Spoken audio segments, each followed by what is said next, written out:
Hey nerds, what's up? Today's video is going to be another lady lecture, which is my newest series on this channel. This is number 2 of it, and it's all about ladylike things. Not really ladylike things. It's all about vagina things. That's what I should call it. It's basically vagina lecture. But we're going to be talking about my birth control story today. Let's do it! The first thing I want to talk about is the fact that I've been on a lot of different birth controls in my life. So I started out with the pill. I got on the pill when I was in 8th grade in order to start regulating my period because my cramps were really bad, always have been. So bad that I was like missing school for days at a time during my once a month period thing that happens to us. When I started having sex, I got off the birth control pill because I didn't take it well enough, and I decided to get onto the Depo shot because that is a shot that you go and get every 3 months, and it's way easier to remember to do one thing every 3 months than it is to remember to do something daily, at least for me. I don't like this. I went off the Depo shot at one point, went back on the pill, then went back on the Depo shot. Then I did some research, and it turns out that the Depo shot can be potentially dangerous to your, not dangerous as in like kill you, but dangerous as in like you might become infertile. Because the Depo shot deals with a different type of progesterone than the Nexplanon, and that type of progesterone that it fucks around with, the eggs don't get released with the progesterone that the Depo shot is doing. So because that is what the Depo shot like does in order to not get you pregnant, a lot of times when you take the Depo shot off or stop using it, it'll take like 8 months for your system to like start releasing eggs again. So that's like almost a year of not being able to get pregnant after you take off the birth control, which is usually oftentimes because you've decided that you want to start having kids. However, that's not always a thing. My aunt was on the Depo shot for like 5 years, and she got off of it and got pregnant within a month. So I had been on it for like 4 years. I decided to go on the Nexplanon, which is the implant that goes in your arm.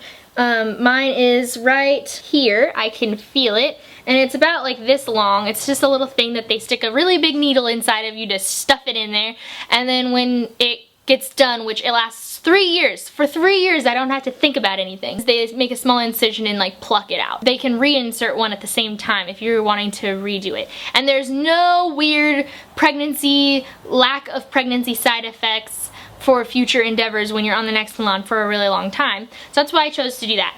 However, this is what the main plot of this video is going to be. Being on the Nexplanon fucked up my period really bad. So when I was on the Depo shot, I didn't have a period, which I loved, by the way. I'm that person. There are people who either hate that they don't get periods because it freaks them out and they don't think it's healthy, or they're worried that they're pregnant and all those things, and that was not me. I was like, fuck yeah, I don't want a period. It's really annoying to have to remember to bring tampons with you, the menstrual cup with you, which I've now started using. It's really annoying. I just don't like having to like find out that I started my period in the middle of the night by having blood all over my underwear. What? How annoying. When I got onto the Nexplanon about like 8 months into it, I've been on it now for almost a little bit over 2 years. I started getting a period every like 2 to 3 weeks. And they were short periods, they only lasted like 3 or 4 days, but every 2 to 3 weeks. And how many underwear did I destroy? So many. I'm upset. So yeah, with that being said, I decided to go to the gynecologist, and I wanted the Nexplanon taken out and to start going either on the pill, or I was considering the IUD, which is the T-shaped piece of plastic that goes into your uterus and then has a string and you can pull it out.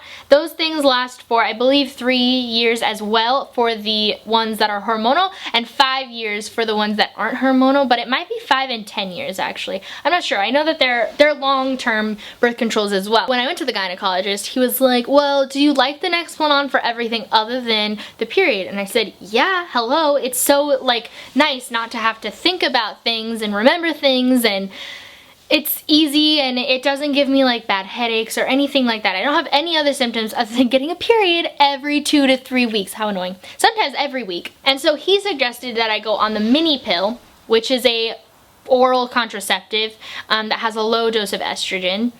while staying on the Nexplanon in order to balance out that hormone, which is often what is the problem, because the Nexplanon deals with a type of progesterone and then the mini pill deals with a type of estrogen. So sometimes when you have too much progesterone going through your body is like, whoa, what's happening? And then doesn't make the right amounts of everything else because it's dealing with the fact that it has a lot of progesterone inside. I'm now on the Nexplanon and the mini pill for like a month and a half, and already I have noticed great things. So I haven't had a period in actually 5 weeks, which is again the thing that I love because my estrogen is all balanced out now to the point with all of these things being inside. I love it. That's my birth control story right now. So hopefully the goal is that after like 6 months of being on the mini pill and the Nexplanon, then I will be able to stop taking the mini pill and just my Nexplanon will be balanced out and I will be able to not have a period every week. So now I have to figure out what I'm going to do for the next time that I get on birth control because I'm really bad at taking the pill. Like I'm on the pill now and I fucking forget it every other day, which is not conducive to not getting pregnant when that's the only birth control you're on. Just so you know, not how it works. Take it every day at the same time. That's how you don't get pregnant. Also, be on birth control if you don't want to be pregnant. Let me know if you have any questions down below about the different birth controls that I've been on.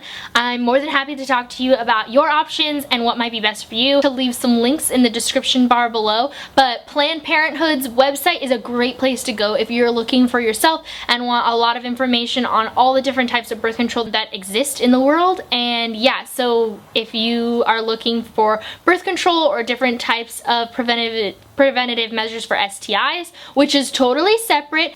Birth control does not protect you from STIs, which is why it's really important to use condoms when having sex with people that you don't know if they have anything. So unless you're being tested regularly with your partner and you trust them 100% to only be sleeping with you, then I highly recommend using preventative measures towards STIs as well. If you have any questions at all, let me know in the comments down below and I will talk to you guys very soon with a new video. I make videos every Sunday and Wednesday, so make sure to hit that subscribe button if you haven't already. Give this video a big thumbs up if you enjoyed, and make sure to follow all of my social media links, which are all linked in the description down below as well. I'll talk to you guys soon.